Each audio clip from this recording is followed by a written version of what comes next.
当然没问题，等我再做一个小实验就带你们学习。既然思维分裂已经成功，那么这具木偶也没用了。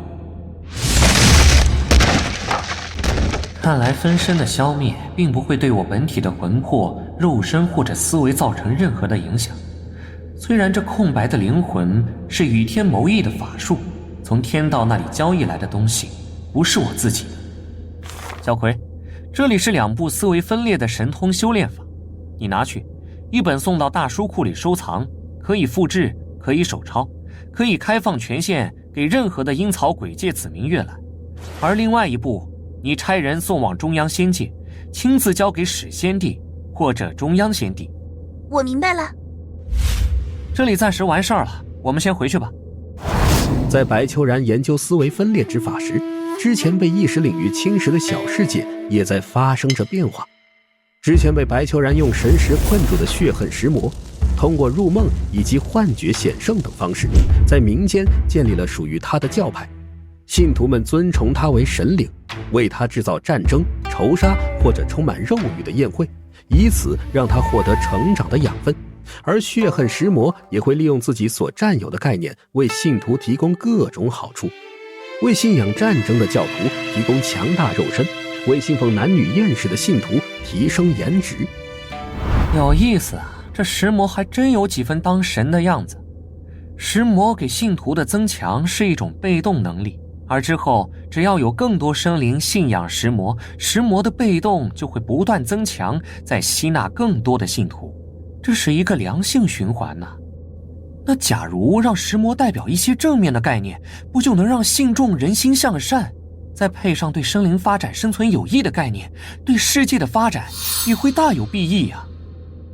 要是能用筑基这个概念创造石魔的话，有没有可能让我距离筑基更进一步？而且本体修真分身石魔还能发展出很多神通，开创出更多奇特的能力，那会是一个多么百花齐放的时代啊！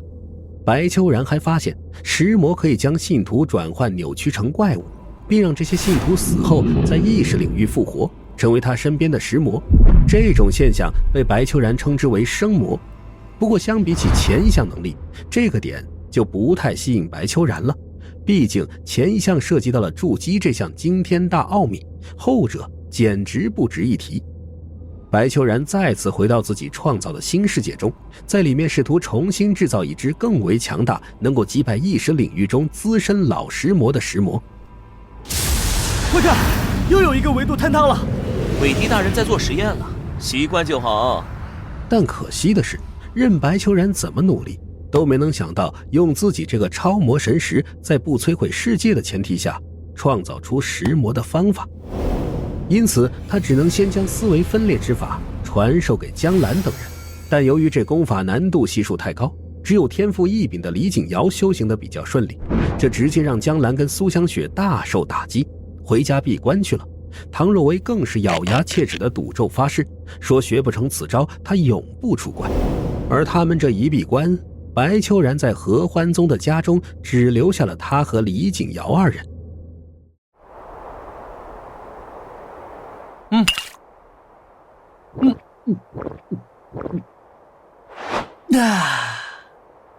前辈，我酿的酒如何？还不错，虽然距离香雪亲自酿造的一夜结缘酒还有些差距，但你才初学便有这种火候，景瑶姑娘果然是心灵手巧。说起来，前辈，您要是不运动真元真气抵抗，光凭体质会喝醉吗？醉？我若是想醉，自然能够醉，放开身体对酒精的排斥就可以了。我听兰姐姐说，您曾在神代喝了她调配出来的剧毒，却只小解了一下便好了。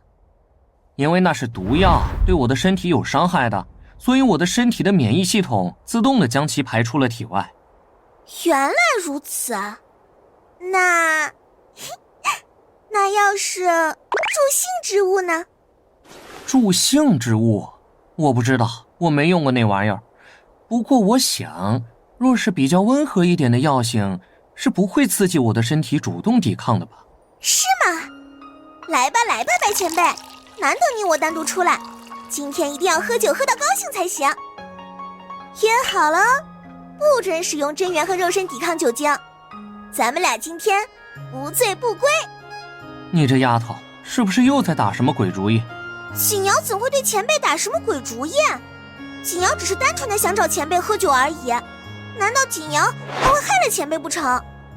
又或者说，难道前辈害怕与锦瑶喝酒？哼，来就来，喝就喝，看谁先灌到谁。哇，爽！哈哈哈！锦瑶，你就喝了那么点儿，怎么就醉了？前辈，你醉得不轻，我送你回去。走，锦瑶，我们回去休息。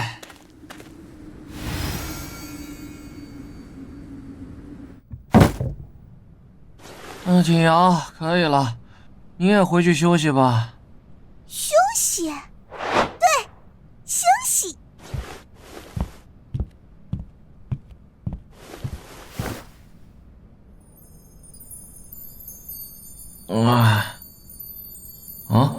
有股香气。年轻人，我看你骨骼清奇，是个筑基奇才。每周3、周5上午10点传授独家秘籍，别逼我跪下来求你。看着万家灯火，没有一盏属于我。我来自匆匆夜色，我藏在哪个角落？别问我究竟为何，我天生主角命格，所以在看不见时，我做我自己。神佛，深海的深海之外，主宰着或被主宰。如果你感到奇怪，因为你走错了时代，被钢筋水泥覆盖。谁听过他们自白 ？When my power will go back。有龙露出尾巴来，收起獠牙小乖乖。狐妖就为打节拍，施法术不停摇摆。开场前点个外卖，这是我的舞台。